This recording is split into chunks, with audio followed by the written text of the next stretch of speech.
Hi అందరికీ. ఈరోజు మైదాపిండి బొంబాయి రవ్వతో బిస్కెట్స్ ఎలా చేసుకోవాలో చూద్దాం.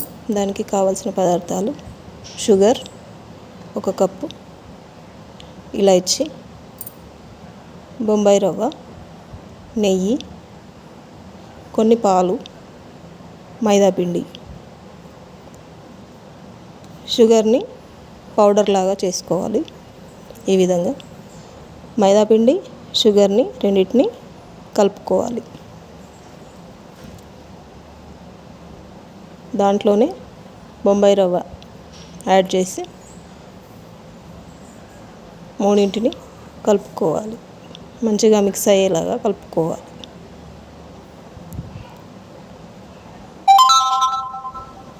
ఇందులో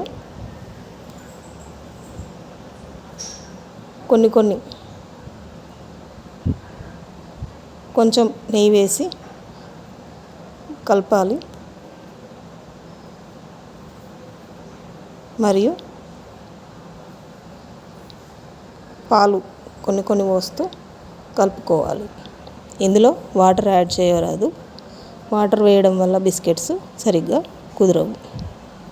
ఈ విధంగా పాలు పోస్తూ కాగి చల్లార్చిన పాలు పోసి ఈ విధంగా పిండిని కలుపుకోవాలి.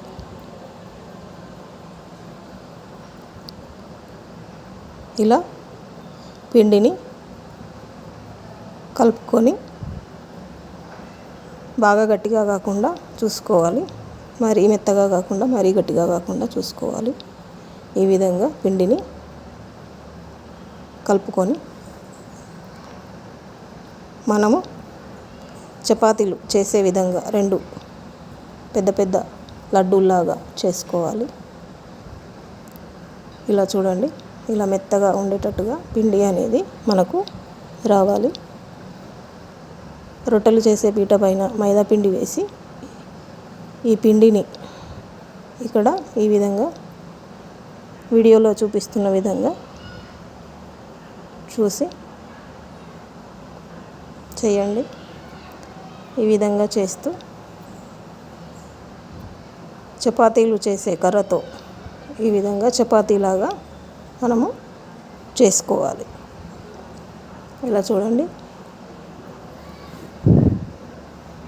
చపాతీ అనేది సన్నగా చేసుకుంటాము.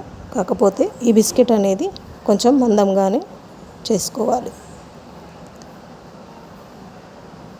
మనం ఇంట్లో ఉండే నైఫ్తో, చాకుతో ఇలా కట్ చేసుకోవాలి. మనకు నచ్చిన షేప్లో కట్ చేసుకోవచ్చు. నేను నైఫ్తో ఈ విధంగా టోటల్గా ఆ చపాతీని కట్ చేస్తున్నాను. ఇలా చూడండి, కొంచెం జాగ్రత్తగా కట్ చేయాలి. మనకు నచ్చిన షేప్లో మనము ఈ బిస్కెట్స్ అనేవి ప్రిపేర్ చేసుకోవచ్చు. బొంబాయి రవ్వ వేయడం వల్ల బిస్కెట్స్ ఎంతో క్రిస్పీగా వస్తాయి. ఇలా కట్ చేసిన బిస్కెట్స్ ముందుగానే ఆయిల్ వేడి అవుతుంది. అందులో ఒక్కొక్కటిగానే ఈ బిస్కెట్స్ అనేవి వేసుకోవాలి. ఒకటేసారి అన్నీ వేయకుండా ఒక్కొక్కటిగానే వేసుకోవాలి. ఎందుకు అంటే ఒకటేసారి వేయడం వల్ల మొత్తం పిండి అనేది ముద్దలాగా వచ్చేస్తుంది. ఒకటికొకటి అతుక్కుపోతాయి. బిస్కెట్స్ అనేవి మనకి విడివిడిగా రావు. ఇలా చూడండి, కొంచెం కలర్ చేంజ్ అయ్యే వరకు బిస్కెట్స్ని నూనెలో ఫ్రై చేసుకోవాలి. ఈ విధంగా